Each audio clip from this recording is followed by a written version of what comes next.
What's up mga ka-farmers, good morning. So for this video mga ka-farmers ay tuturuan ko kayo kung paano magtanim ng tubo. So ganito po mga ka-farmers, 1, 2, 3, saka natin siya putulin, bali 3.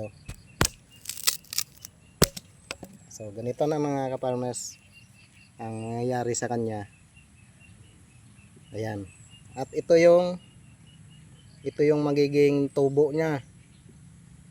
Kasi i-stack muna natin siya ng mga 1 week or 2 week mga kaparmes para tumubo yan, para siguradong buhay yung itatanim natin, no? So ayan na po yung mangyayari ng first step ng pagtatanim ng tubo or pagpapatubo.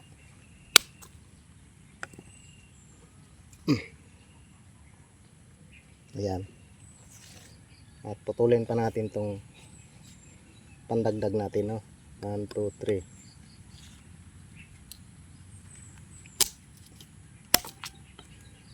Ayan, malambot lang naman siya putulin mga kaparmes kasi ano yan, ayan, tubig po ang laman yan. Yan yung ninuluto, ginagawang asukal. So ayan.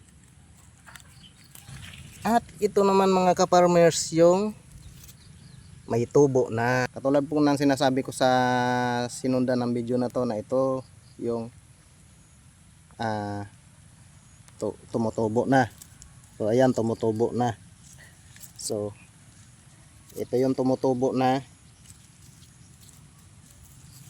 pwede nang itanim. Ayan. Ayan mga ka-farmers. Ayan, tumutubo na sila. Ito yung semilya ng tubo. So madali lang naman ang proseso nito mga ka-farmers, kung sundan mo lang yung video ko kung paano. Ayan. Ito na yung mga pantanim na. Ayan. Minsan may tumutubo 2, 3, 1. Pero karamihan talaga dito tumutubo mga ka-farmers 3. Pag maganda yung pagpatubo mo sa kanila, 3. Tapos pagkatapos nito, saka mo na siya itanim. At after pagtanim mo mga ka-farmers, hintayin mong mag-1 buwan. Hintayin mong 1 month at tingnan mo uli yung tinanim mo siya. Tingnan mo siya. At mga ka-farmers, ito naman yung hitsura ng tubo pag natanim na.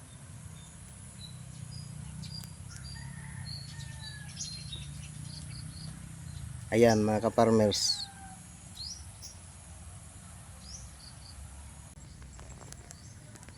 At after 3 months mga ka-farmers, ito naman yung magiging hitsura niya. Mayroon na siyang kunting laman kung tawagin, no? Laman, yan. Ayan. At papasukin natin. Titingnan natin yung mga puno niya. Ayan, yung magiging hitsura ng tubo pag 3 months. Ayan, maano na mga ka-farmers, matataas na. Ayan yung puno niya, ang dami, no? Ayan mga ka-farmers, may laman na siya. Ito yung ginagawang asukal. So ayun mga ka-farmers, kung may natutunan kayo sa aking video, huwag pong kalimutan mag-like at mag-react, at syempre paki-follow na rin ang aking Facebook at sa YouTube ko, Solo Biyahero. So ayun lang mga ka-farmers, maraming salamat sa walang sawang suporta at sa pagtangkilig sa aking mga video. Maraming salamat. Thank you so much. God bless. Bye bye.